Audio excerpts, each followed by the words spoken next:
السيد الوزير، انا بحمله المسؤوليه من دلوقتي. الدكتور او الاستاذ خالد العناني، انت مسؤول امامي وامام مصر كلها من اولها لاخرها ان هذا الكشف قول لنا حقيقته ايه.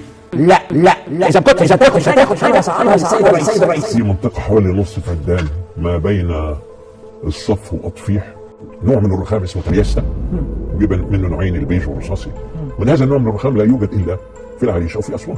والشيء الغريب ان في جهد بشري مبذول، انه قطع بلوكات، وكل بلوك من 20 طن الى 40 طن، حفر افقي من اول قمه الجبل لغايه تحت الرخام 8 متر، وعلى ما اذكر تحتيه طبقه من الزلط حوالي 40 سم، وبعد كده طبقه من البازلت حوالي 80 سم، بلوكات. يعني ده معبد تمام. وشيء غريب ان 2 متر بعد كده حجر جيري نقي، معبد هرم، حاجه من الحاجات الغريبه. انما في حاجه هنا، لان دي منطقه ما فيهاش الكلام ده خالص. انا مش عاوز حاجه، انا مهنتي مكفياني، انا عاوز مصر. ويوم ما نتحقق من حاجه زي دي اؤكد لك كل سواح العالم كلهم هيجوا المنطقه دي طبعا وهنكتشف حاجات ممكن تضيف للتاريخ ان لم تغير التاريخ. انا بالحماس الشديد وجدتها فرصه انا اقابل السيد الوزير، وقال لي قوي بعت لي السي دي ويكتب لي الموضوع كله من الاول للاخر، واحنا هنتصرف.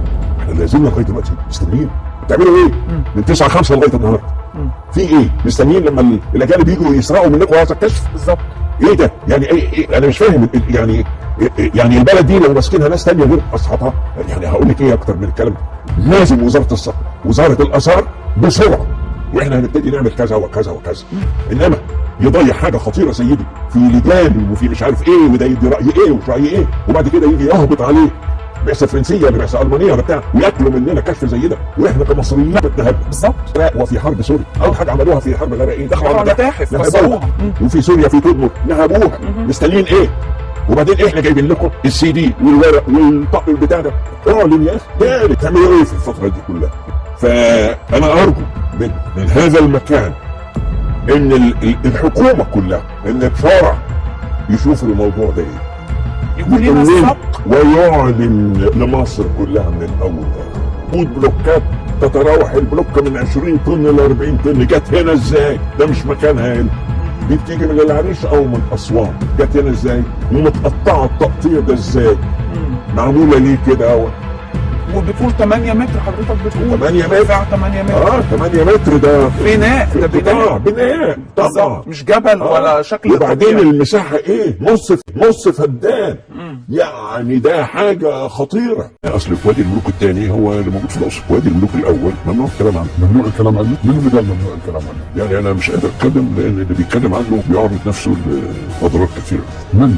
بريطانيا؟ يعني انا مش هقدر اتكلم، انما ممكن اتكلم معاك المصريين العالميه؟ لا انا هنتكلم معاك من غير النشر لا احنا هنتكلم، اذا هنتكلم ده سر يعني دكتور. انما بس ربما بعد بضع سنوات هيقلب العالم راسا على عقب من اول. وادي الملوك الاول موجود في مصر وتعلم به الحكومه المصريه، وهو السر من الاسرار. هو سيكشف الكلام عنه مؤقتا، سيكشف عن الموضوع هذا فيما بعد. ما اذا كشف ما الذي سيغير؟ شنو الامور سيغير؟ المعلومات اللي هتطلع، التاريخ اللي هيطلع، العلوم اللي هنعرفها، سنعرف علم جديد موجود. ثوره موجود وادي